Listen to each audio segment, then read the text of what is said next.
Is now the time to sell your Pokemon investments? That's what we're going to talk about in this video, because we're in a really unique spot that we've never really seen before ever in the Pokemon space, at least my time inside this space, you know, the past 4 or 5-ish years or so. Quickly before we get into that, check this out. I pulled this yesterday, the Bubble Mew, out of a random Paldean Fates pack, and then I put it into my Shiny app. Shiny is a TCG collecting app that you can use to put your entire collection in. I've got my collection in there. Here's just a display, and it's awesome, to be honest. You can add all your ETBs, booster boxes, single cards. There's multiple TCGs, not just Pokemon.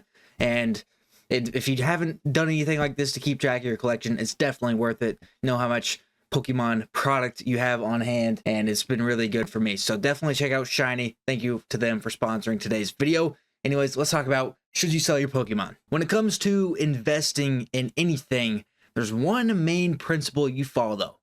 Buy low, sell high. I don't know if there will ever be another high than what we've experienced the past couple months in Pokemon.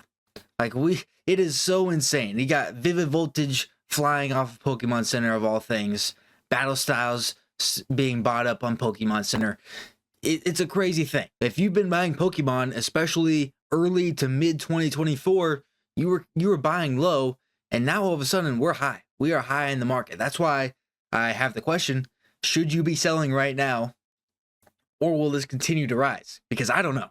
Prismatic and Journey together scare me. The prices of Prismatic and then Journey together selling out within like 5 minutes is what really scares me, because this stuff is selling out and then you're able to just flip it instantly for gains that you normally have to sit on for years to get with other products like a normal ETB. Prismatic, you can just pre-order it and then instantly flip triple your money on pre-orders. But that's where the question comes back in. Should you sell? I think that Sword and Shield, if you were buying Sword and Shield in 2024, you are chilling on that, because what I think is going to happen, PokeRev just made a video that has gotten a ton of views just a few days ago talking about how investors ruin the hobby.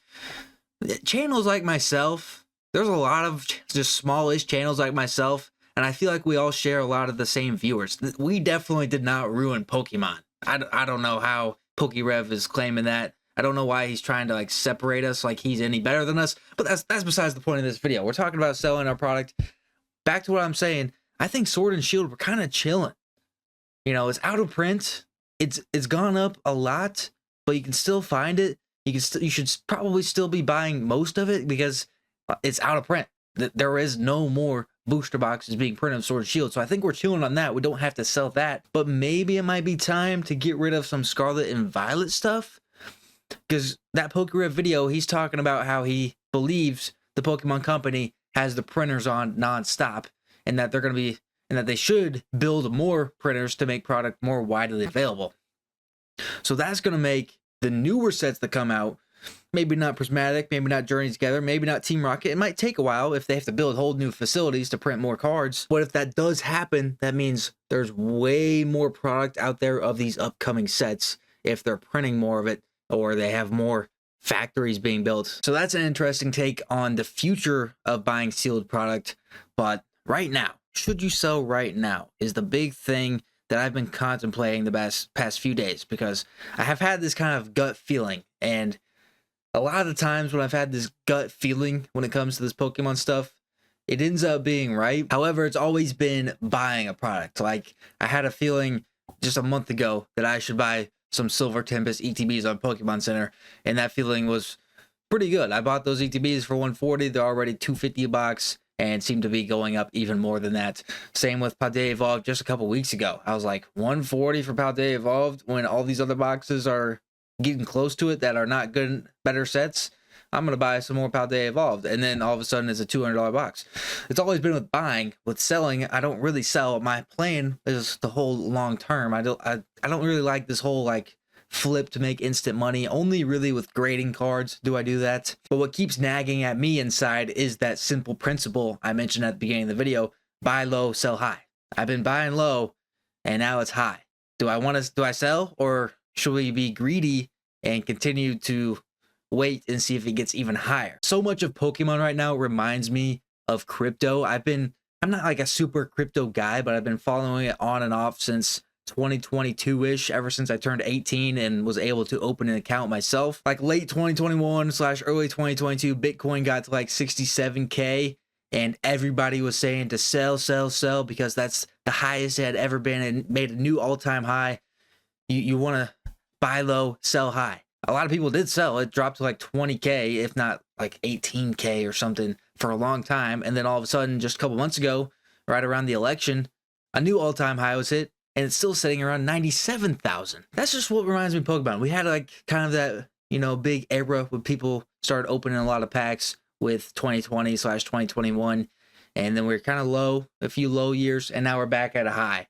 Except this is the biggest high we've ever seen. So that's what makes me question.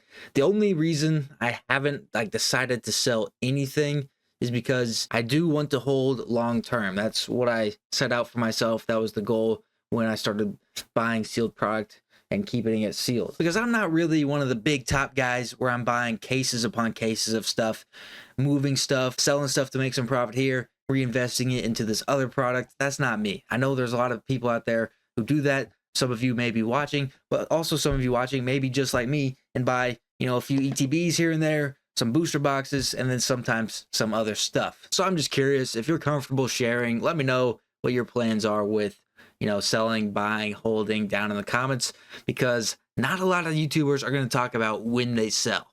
There's not a ton of people who are super transparent.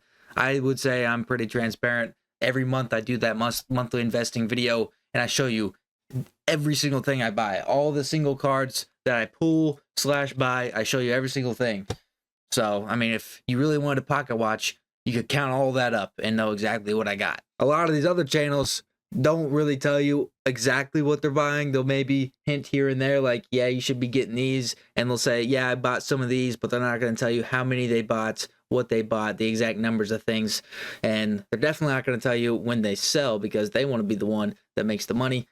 I'm not, like I said, I'm not really in for all that.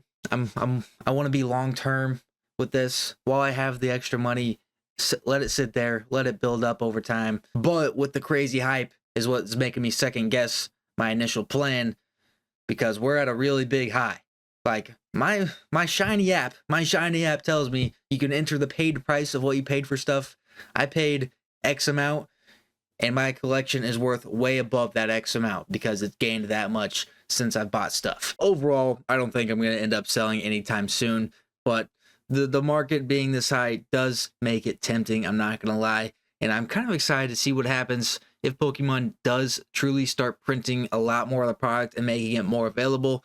Will that even push Sword and Shield a lot higher because there's much less of it, less supply, more demand? Even some of these older sets that they maybe aren't going to just print, and they only start printing more of these upcoming sets that are coming out, like maybe Journey Together, Team Rocket, etc. It's going to be fun to watch. I'll be making videos about it. Remember, I'm by no means an expert, and anybody who calls themselves an expert out there, you just can't say that, especially with what we're in right now. This is something that's never happened before. So yeah, like I said, let me know if you want to share your plans down in the comments.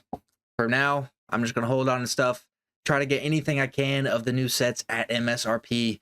I don't really care to buy $125, $150 ETBs. If I hold on to them for 5 years, are they going to be worth more? Probably. But just the fact that that's the state we're in, I don't even want to be a participant in it. I want to get my stuff at MSRP and hold on to it when it's out of print and it goes up in value. Not this quick flip stuff. That's not for me. I'm not hating on you if you do that. Don't get the wrong impression here. I'm not hating on you if you do that. It's just not for me. It's not what I want to do. See you next video.